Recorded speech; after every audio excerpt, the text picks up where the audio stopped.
become future stars. अध्याय 15 दयालु Vikram merciful Vikram. एकदा सुरनगर्याम इंद्र सिंहासने उपविष्ट आसीत् तत्र नारद अपि अतिष्ठन्। नारद अकथयत् संपूर्ण पृथ्वी मंडले विक्रम सदृश कीर्तिमान परोपकारी महाशक्ति संपन्न राजा नास्ति। स यत् कथयति तद् एव स करोति। यत् तस्य मने तिष्ठति वाचा तत् तथैव वदति। अयम् अतीव सज्जन। एतत् श्रुत्वा सर्वे सभास्थिता परम आश्चर्यचकिता अभवन्।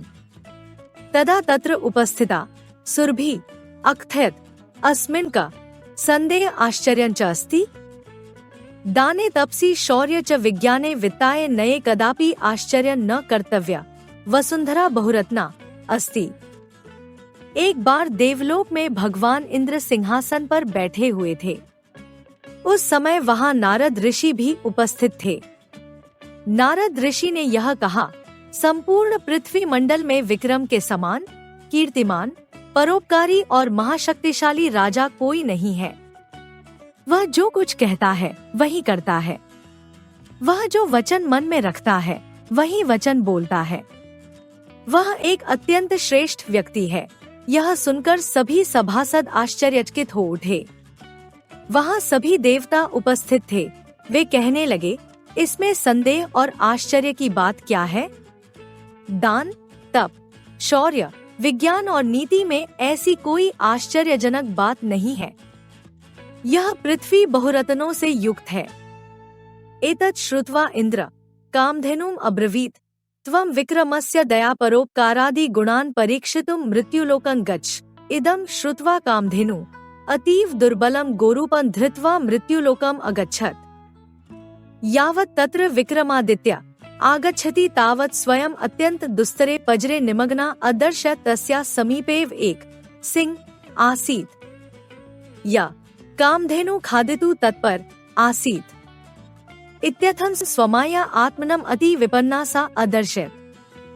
तस्मिन्नेव समये तत्र नृप आगच्छति पश्यति च। नृपं दृष्ट्वा सा धेनु कातर शब्दं करोति। तन् शब्दं श्रुत्वा विद्लित हृदयो राजा तां पजरत् उत्थापयितुम् अतीव प्रयत्नम् अकरोत्। क्रमश सूर्य अस्तम् अगच्छत्। अंधकार में रात्रि समागता। नृप अनाता धेनु रक्षन् तत्रैव स्थित। यह सुनकर इंद्र ने कामधेनु से कहा, तुम विक्रम के दया परोपकार और अन्य गुणों का परीक्षण करने के लिए मृत्युलोक जाओ। इसे सुनकर कामधेनु गौरूप को धारण करके मृत्युलोक में चली गई। मृत्युलोक में पहुंचकर जब विक्रमादित्य आए तब कामधेनु बहुत दुर्बल होकर अपने गौरूप को धरते हुए मिली। वह देखते ही विक्रमादित्य के सामने अत्यंत गहरे दलदल में निमग्न हो गई और उसके पास ही एक शेर था जो कामधेनु को खाने के लिए तैयार था। इस प्रकार अपनी माया से उन्होंने स्वयं को बहुत कमजोर दिखाया। उस समय राजा भी वहां पहुंचे और देखा। राजा को देखकर वह गाय दीन स्वर में बोला। उस आवाज को सुनकर राजा ने बेचैन होते हुए उसे दलदल से निकालने के लिए बहुत प्रयास किया। धीरे धीरे सूर्य अस्त हो गया और अंधेरी रात हो गई। राजा गाय की रक्षा के लिए वहीं बैठ गया। निशा अवसाने सूर्योदय जाते सा धेनु नृपम अवदत्, भो नृप अहा कामधेनु अस्मे तव दान दया धैर्य आदि गुणान् परीक्षितु स्वर्गात् समागता। मया स्वयं एव अपश्यत् यत् त्वत् समं दयाप्रो नृप पृथ्वीतले नास्ति। अहं प्रसन्नो अस्मि वरं ब्रूहि। नृप अकथयत् त्वत् प्रसादात्मपि क्वचित् न्यूनता नास्ति। तत् मया इंग अयाचत्। कामधेनुम् अवदत्, मम कथना कदापि निष्फलं न भवति। तस्मात् अहं तव पार्श्वे एव तिष्ठयिष्यामि इति उक्त्वा सा नृपेण सह अगच्छत्। रात के अंत में सूर्योदय के आगमन पर कामधेनु ने राजा से कहा, हे राजन, मैं कामधेनु हूँ। आपके दान दया धैर्य आदि गुणों का परीक्षण करने के लिए स्वर्ग से आई हूँ।